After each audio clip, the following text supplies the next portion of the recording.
Telugu health ప్రేక్షకులకు నమస్కారం. ప్రస్తుతం మనతో పాటు డాక్టర్ ఎంజెడ్ఏ అస్కారి గారు ఉన్నారు, ఎండి యునాని మెడిసిన్. సార్ నమస్తే సార్. నమస్కారం. చాలా సమస్యలు అన్నిటికీ మీరు పరిష్కార మార్గాలు చెప్తున్నారు, చాలా చక్కగా వివరిస్తున్నారు. అండ్ ఇప్పుడు ఇవాళ ఒక 2 క్వశ్చన్లు కలిపి అడుగుతున్నాను సార్. అదే మేజర్ ప్రాబ్లమ్స్ అని చెప్పుకోవచ్చు. చాలా మంది ఆలోచించేది ఏంటంటే సైజ్ గురించి. మామూలు జనరల్ గా ఏదైనా టాయిలెట్స్కి వెళ్ళినప్పుడు ఏంట్రా నీది ఇంత ఉంది, నీది ఇంతే ఉంది, ఇలా కంపేర్ చేసుకుంటూ ఉంటారనమాట. సో ఒక అతను మెసేజ్ చేశాడు అనమాట, సైజ్ చాలా తక్కువ ఉంది, అంటే 3 ఇంచులు అలా ఉంది అని చెప్పి మెన్షన్ చేశారు. అండ్ ఇంకొక పర్సన్ ఏంటంటే సెక్స్ చేసేటప్పుడు ఏదైతే మన మేల్ ఆర్గాన్ ఉంటుందో అది చాలా చిన్నగా అయిపోతుంది, సరిగా చేయలేకపోతున్నాననే సమస్య అయితే వ్యక్తపరచడం జరిగింది. అసలు సైజ్ అనేది నిజంగా మ్యాటరా సార్ సెక్స్లో? అంటే చిన్న సైజ్ ఉన్న వాళ్ళు సరిగా చేయగలరా లేరా ఏంటనే సందేహం అయితే చాలా మందికి ఉంటుంది. సో వాళ్ళకి మీరు చెప్పే సలహా కానీ ట్రీట్మెంట్ కానీ ఏమన్నా ఉందా సార్? తెలుగు వారి ప్రేక్షకులకు కోటి వందనాలు.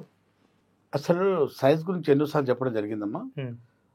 సైజ్ అనేది మ్యాటర్ కాదు ఇక్కడ. ఇప్పుడు యోని నేచర్ ఏంటంటే దాని డెప్త్ 6 ఇంచెస్ ఉంటుంది.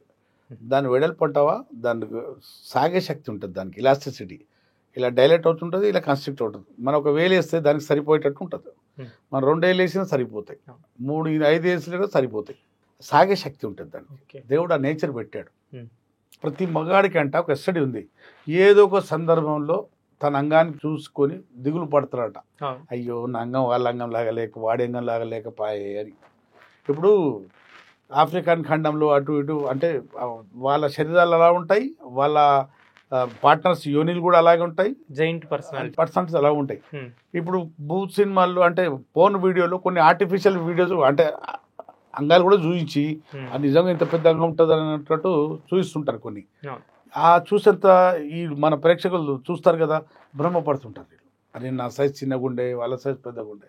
సైజ్ మ్యాటర్ కాదు. కానీ ఒక అతను అడిగాడు కదా, ఇప్పుడు నా సైజ్ 3 ఇంచులు ఉంటుంది, నేను సెక్స్ పనికి వస్తానా లేదా, చేయగలనా లేదా, చేయగలదు. ఇప్పుడు నేను పెళ్లికి వెళ్తున్నాను బాగున్నాను. అంగం మెత్తగున్నప్పుడు ఎంత ఉంటే పక్కన పెట్టింది, ఎంత ఉన్నా పర్వాలేదు. అంగం స్తంభించాక 3 ఇంచుంటే చాలు. మెత్తగున్నప్పుడు ఫ్లాసిడ్ కండిషన్ అంటారు, అది ఎంత ఉన్న అనవసరంలో. అది లేచినప్పుడు కదా, స్తంభించినప్పుడు యోనిలో దూసుకుపోతుంది. అది స్తంభించక ముందు మెత్తగా ఉంటే ఎట్లా ఉంటే ఏంటి, అంతే కదా. చాలా మంది మా దగ్గర భయపడి వస్తారు, సార్ అది మెత్తగా ఉంటే అసలు కనిపిస్తలేదు సార్ అని వస్తారు. చాలా మంది తామిల్ తల్లాగా లోపల పోయి కూర్చుంది సార్. అంగం స్తంభించాక 3 ఇంచులు ఉందా లేదా చూసుకోమంటాను. ఉందంటే నువ్వు భయపడ, నువ్వు మగధీరుడివి. చాలా మంది ఏమనుకుంటున్నారంటే ఇప్పుడు ఇండియన్ సైజ్ 5.56 ఇంచెస్ 5.5 వరకు ఉండాలి. గర్త్ అనేది 3.5 పైన ఉండాలి. అది దాదాపు 4 ఇంచ్కి దగ్గర ఉండాలి. లవ్ దాని సర్కంఫరెన్స్ అనేది. కానీ చాలా మందికి 2.5 ఇంచెస్ 3 ఇంచెస్ ఉంటుంది అంగం స్తంభించాక. వాళ్ళకు నా సందేశం ఏంటంటే, అంగం లేచి నిలబడ్డాక 3 ఇంచులుంటే, ఇప్పుడు యోని లోపల అంగం పెట్టామనుకోండి, ఇక్కడ దాకా వచ్చింది, వాళ్ళకు జీ స్పాట్ కూడా ఇక్కడ వరకే ఉంటుంది. వాళ్ళు వాయు ప్రాప్తి చెందే పాయింట్ సెంటర్ కూడా ఇక్కడే ఉంది. ముందు భాగమే 2 ఇంచుల వరకే సెన్సిటివ్ భాగం ఉంటుంది యోనిలో, వెనుక భాగం ఇన్సెన్సిటివ్. అంత సెన్సిటివ్ ఉంటుంది సెన్సేషన్, ఇంత సెన్సేషన్ ఇక్కడ హైపర్ సెన్సిటివ్ ఉంటాయి. ఎందుకంటే ఇక్కడ నరాల ఫైబర్స్ చాలా సంఖ్యలో ఇక్కడ వచ్చి క్లైటోరిస్ ఇక్కడే ఉంది, ది లోపల ఇక్కడ జీ స్పాట్ ఉంది. జీ స్పాట్ అంటే ఏంటంటే, మనం సెక్స్ చేసేటప్పుడు ఇక్కడ రాపిడికి మొత్తం రక్తనాళాలు ఒక చోట గుచ్చలాగా తయారవుతుంది. ఒకటి రాపిడి చేసే వాళ్ళకు స్త్రీలు వాళ్ళు కూడా వాయు ప్రాప్తి పొందుతారు. జీ స్పాట్ ఇక్కడ ఉంది, క్లైటోరిస్ ఇక్కడ ఉంది.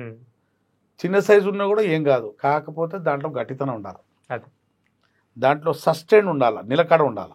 ఒకవేళ అంగం హస్తప్రయోగం వల్ల పల్సగా అయిపోయింది అనుకోండి, హస్తప్రయోగం వల్ల బాగా దానికి మా దగ్గర ఉండాల్సి వస్తుంది. ఇక్కడ నా దగ్గర 40-45 డేస్ ఉంటే మళ్ళీ సైజు పాత సైజు తిరిగి వచ్చేస్తుంది. సైజ్ వస్తుంది, పవర్ వస్తుంది. ఇంకోటి ఏంటంటే, అంగం సైజ్ ఎవరిలో తగ్గొచ్చు అంటే, హార్మోన్స్ లోపించినప్పుడు అంగం సైజ్ కుచించుకుపోవచ్చు.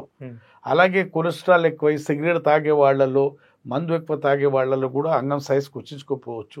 చెప్పాను కదా, కొలెస్ట్రాల్ పెరిగిపోవటం, హార్మోన్స్ తగ్గిపోవటం, అతిగా హస్తప్రయోగం చేయటం వల్ల కూడా అంగం సైజు పాడైపోవచ్చు.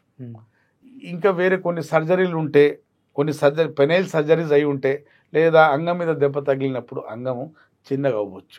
అలాగే పైరోని డిసీజ్ ఉంటుంది, ఆ పైరోని డిసీజ్ ఉన్న వాళ్ళకు కూడా అంగం తగ్గొచ్చు. కానీ మీ అంగం ముందు బాగుండి తర్వాత సమస్య వచ్చేసి సైజ్ తగ్గింది, దొడ్డుగా ఉన్న సైజ్ పలచకైపోయింది అంటే మళ్ళీ రికవర్ అవుతుంది యునాని మందులతో.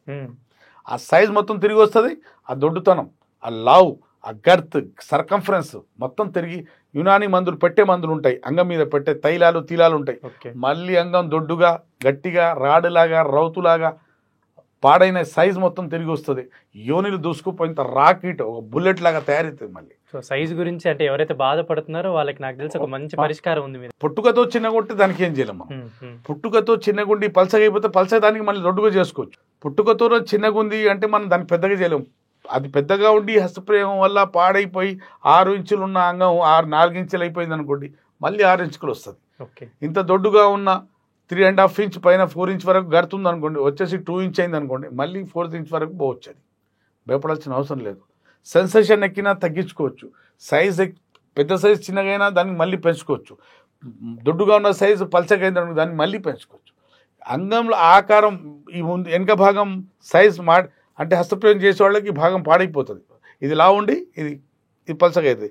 ఎవడి రూట్ మూలం పలచగా ఉంటుందో అంగం కిందికి వస్తుంటుంది, వాడికి ఆగదు. ఆ సైజ్ కూడా ఈ సైజుకి అంటే సమానం చేసుకోవచ్చు మళ్ళీ మందులతో. ఇది ఎంత ముందు లావు ఉందో వెనక కూడా అంత లావు చేసుకోవచ్చు పెట్టే మందులతో. ఇక్కడ పైన పూతలు ఉంటాయి, ఆ పూతలు ఇక్కడ పూసే వరకు ఆ మందులతోని అంగం సైజు దొడ్డుతనం పెంచుకోవచ్చు. పెద్దగా ఉన్న అంగం సైజు చిన్నగా దానికి పెంచుకోవచ్చు. అలాగే వంకరైపోయిన అంగం ఎలాగైనా వంకరైపోతుంది కొన్ని సందర్భాల్లో, పైన రైట్ లెఫ్ట్ కిందికి ఆ వంకరైన సైజు కూడా చక్కగా చేసుకోవచ్చు. సెన్సేషన్ తగ్గించుకోవచ్చు. సెక్జువల్ పవర్, టైమింగ్, వీర్యం ఉత్పత్తి, వీర్య కణాలు అన్నీ పెంచుకోవచ్చు యునాని మందులతో ఎలాంటి సైడ్ ఎఫెక్ట్ లేకుండా. అది కూడా శాశ్వతంగా బయటపడవచ్చు. ఇవాళ మందులు తిన్నారు, ఇవాళ మందులు పెట్టుకున్నారు, బాగైంది, 2 రోజుల తర్వాత నీ పరిస్థితి అలాగైతుంది కాదు, మళ్ళీ రాదు ఆ సమస్య మీకు. మళ్ళీ మీరు పాడు చేసుకోకపోతే మీ దరిదాపులు ఏ సమస్య రాకుండా ఉంటుంది.